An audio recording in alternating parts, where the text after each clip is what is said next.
Hey y'all, it's your girl Millie Chun, and we're back with part 2 of Carlos King's exclusive interview with Royce Reed. Let's get into it. So when we left off, Royce was saying that she couldn't put Dwight's name on the baby's registry or the shower invitations. And you remember she said she always carried the phones around with her because she had all of these text messages and she kept everything just in case something happened to her and somebody could one day find it and tell her story. So she said that they were going to pay her to say that Braylon was not Dwight's son. They asked her to sign what is an injunction because she was getting ready to be on Basketball Wives and they did not want her to talk bad about Dwight. She said she never had intention on doing that, but it was way more, which caused her all these problems from then and until now that was in that injunction. Like, Carlos asked her, did the lawyer read it? And she got real quiet, and clearly I think she may allegedly feels like Dwight had got to her lawyer because like she has had a world of trouble with Dwight, but she says she has a great lawyer now.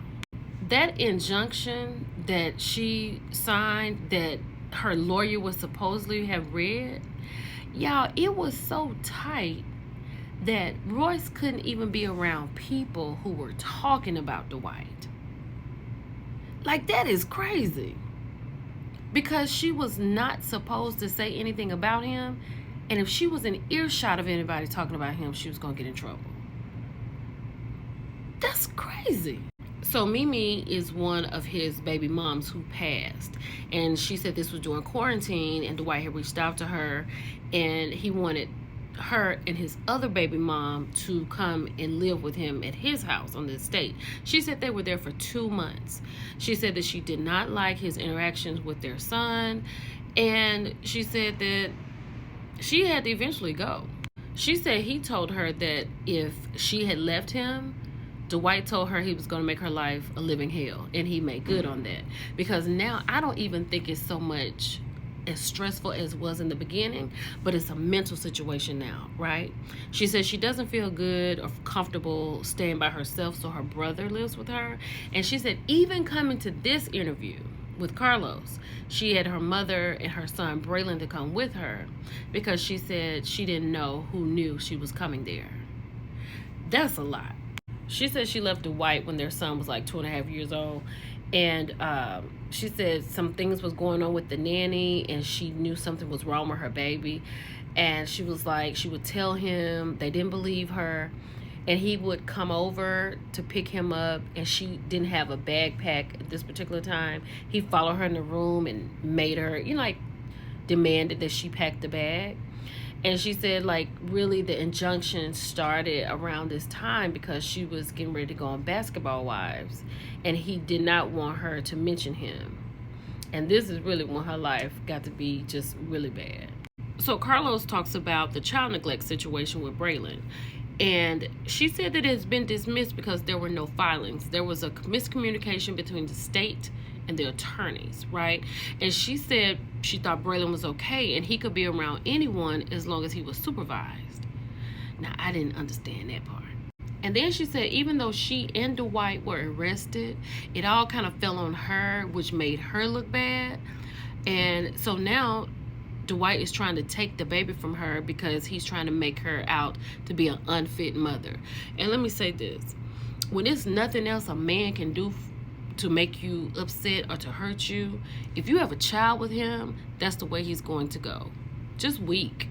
She says their son sees how people idolize Dwight and he wants that same feeling from his dad.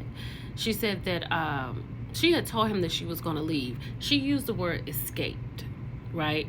She said in the middle of the night she left. She had told him that he was going to leave and he told her she wasn't, and he had alerted the people not to let her out the gate, but she left in the middle of the night.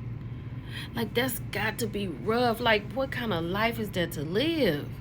So then, honey, they got into what's going on with Dwight right now, with him and the guy and all that. She said I guess the guy had got in touch with her, and she said she told the guy to live your truth, right? And she said this has nothing to do with her, And she said she thought it was all over because it's old stuff. She said until she saw it come up on the internet. It ain't no telling what Royce has seen over there with Dwight. There is no telling. And this next part is why I say that. So Dwight wanted Royce to be the matriarch of his polygamy lifestyle family. He wanted her to be, in Carlos's word, the queen bee, right?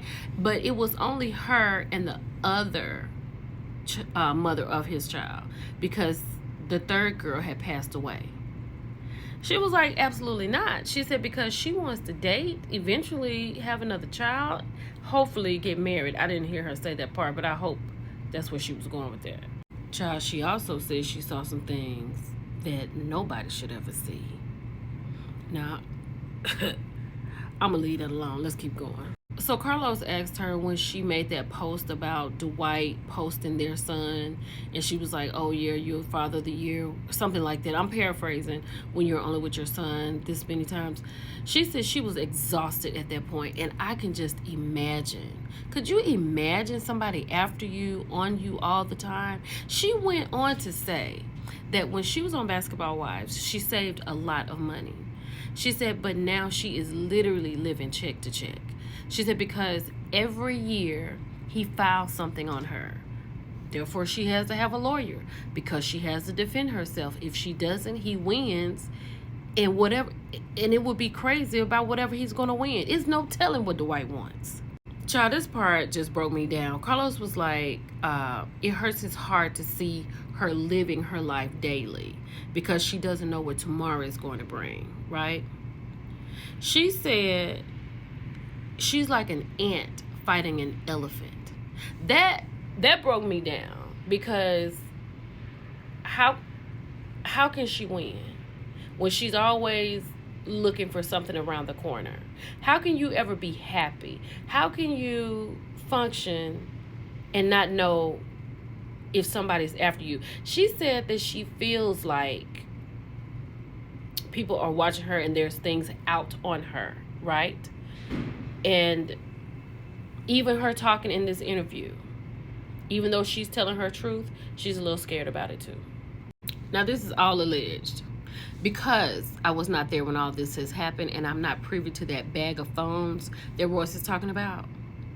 But with that being said, do you know that Dwight allegedly had her mom's account garnished?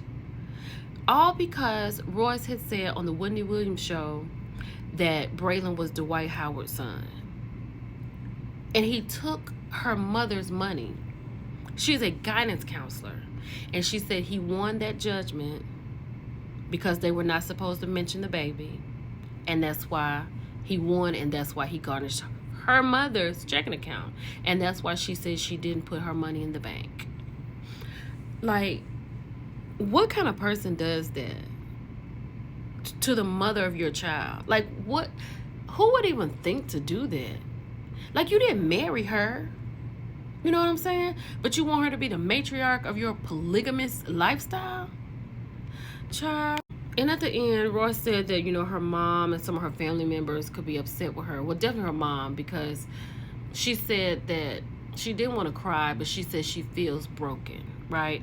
And she said she may have some family members that may be like, why even talk about it? Why put your business out? Royce needs a release, right? She needed her story to be heard, and I'm so glad Carlos did that for her. Now, he sat here and asked her what would be her all-time all-star basketball wife cast. Now, I hope that just wasn't for asking, because I'm going to need you to put something together for Royce. Because if anything she needs a win right now. I really hate this for Royce. This has been very enlightening. It's been a great interview. And I hope Royce gets the healing that she needs. It's your girl, Millie Chun. I'll talk to y'all later. Bye.